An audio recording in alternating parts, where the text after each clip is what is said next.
അതിർത്തിയിൽ ഇപ്പോൾ സ്ഥിതിഗതികൾ പൊതുവെ ശാന്തമാണ്. ഇന്നലെ അർദ്ധരാത്രിയുണ്ടായ ഷെല്ലാക്രമണത്തിന് ശേഷം അതിക്രമം പാകിസ്ഥാന്റെ ഭാഗത്ത് നിന്ന് പ്രകോപനം റിപ്പോർട്ട് ചെയ്തിട്ടില്ല. എങ്കിലും അതീവ ജാഗ്രതയിലാണ് സൈന്യം. ഇപ്പോൾ ബ്രിഗേഡിയർ വേണു നായർ, മുൻ കരസേന ഉദ്യോഗസ്ഥൻ, നമ്മോടൊപ്പം ചേരുകയാണ്. ശ്രീ വേണു നായർ, സ്വാഗതം. ഇവിടെ ഭാരതത്തെ സംബന്ധിച്ചിടത്തോളം ശക്തമായ തിരിച്ചടിയാണ് കഴിഞ്ഞ ദിവസങ്ങളിലൊക്കെയും പാകിസ്ഥാന്റെ പ്രകോപനത്തിന് നൽകിയത്.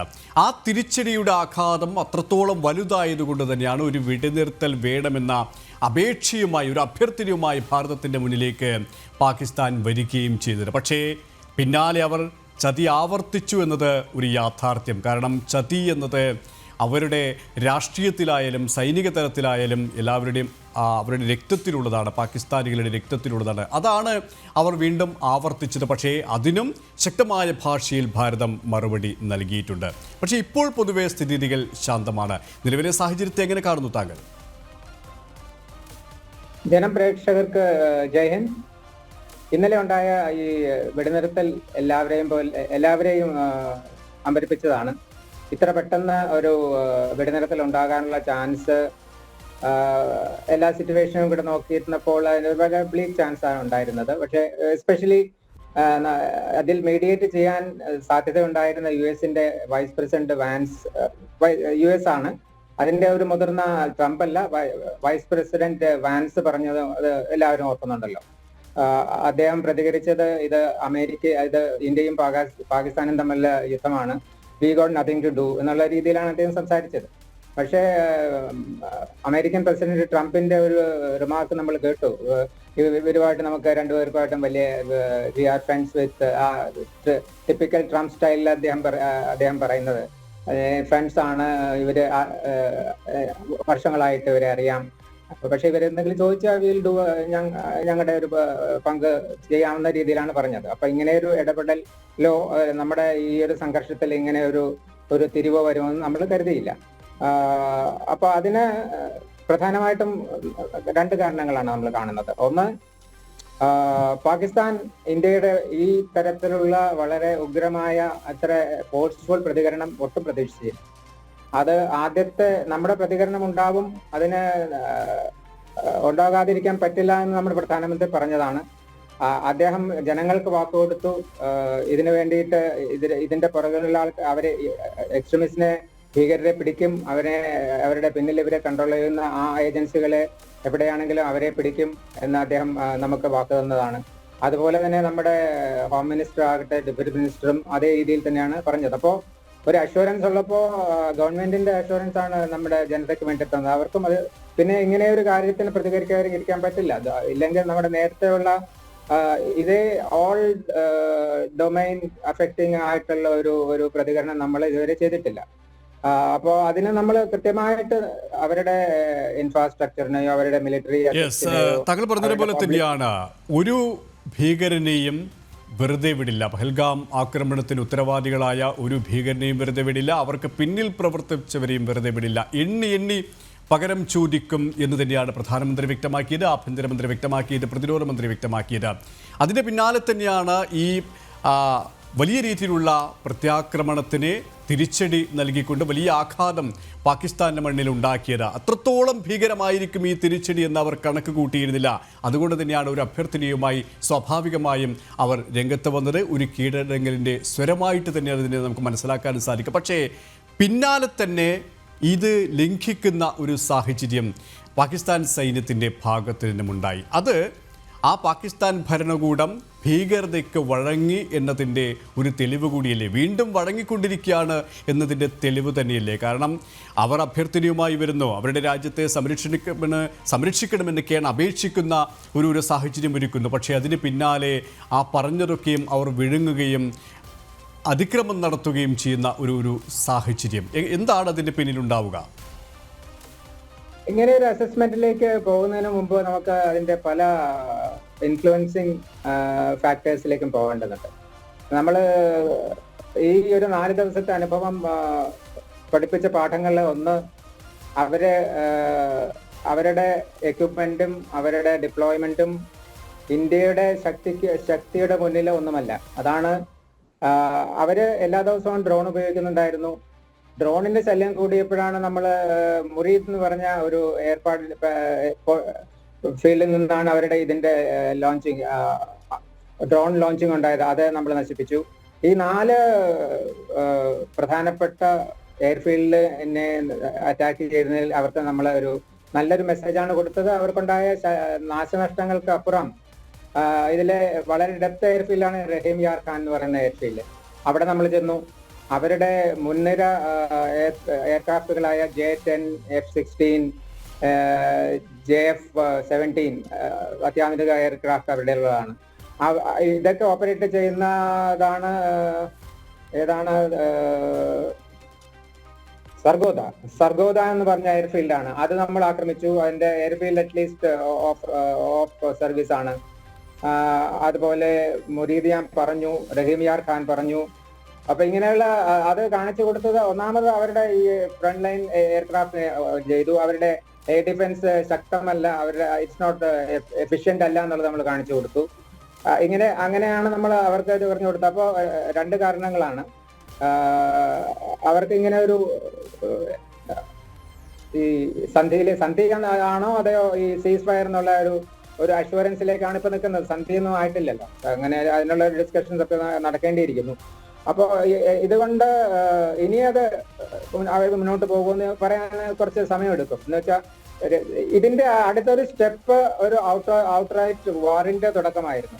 അതിനുള്ള ശക്തി അവർക്കില്ല എന്നുള്ളത് നേരത്തെ അറിയാം. നമ്മുടെ ബലാബലം നോക്കുമ്പോൾ ഇപ്പോഴുള്ള പ്രോഗ്രസ് ഓഫ് വാർ 4 ദിവസത്തെ കണ്ടപ്പോൾ അവരുടെ മേജർ എയർ വാർ അവർ തോറ്റുകൊണ്ടിരിക്കുകയായിരുന്നു.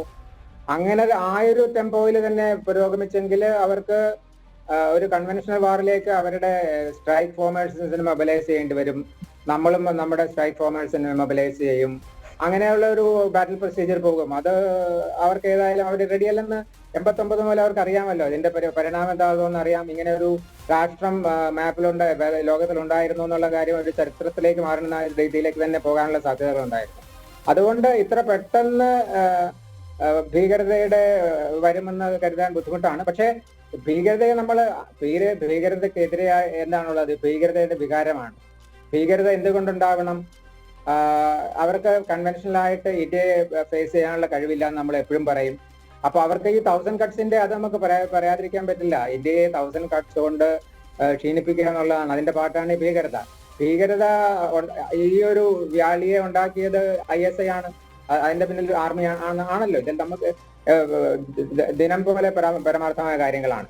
അപ്പൊ ഇതിന്റെ ആർമിയുടെ ഇൻഫ്ലുവൻസ്, അവരുടെ ഈ സ്റ്റേറ്റിലുള്ള പിടി കുറച്ച് ഇപ്പോഴെങ്കിലും അവരുടെ ഇമേജ് പോയിട്ടുണ്ട്. It is time the government of Pakistan reassert. അവിടെ ഒരു ഡെമോക്രാറ്റിക് ഇത് വന്നാലേ ഈ ആർമിയെ കൺട്രോൾ ചെയ്യാൻ പറ്റുള്ളൂ. അപ്പോൾ ഈ chance of revival of this thing militancy is there. പക്ഷെ അത് ഇപ്പൊ തന്നെ അവർ ഓവർ കാണാൻ പറയാനുള്ള സാധ്യതയില്ല. ഇപ്പോ സിവിൽ ഗവൺമെന്റിന് അവരുടെ ടു ഫോഴ്സ് ദെയർ സ്റ്റേച്ചർ അതിനുള്ളൊരു സമയമാണ് ഇപ്പൊ കിട്ടിയിരിക്കുന്നത്. അതെങ്ങനെ അവരെ പ്രയോഗപ്പെടുത്തുമെന്ന് നമുക്ക് നോക്കിക്കാണണം. Over to U.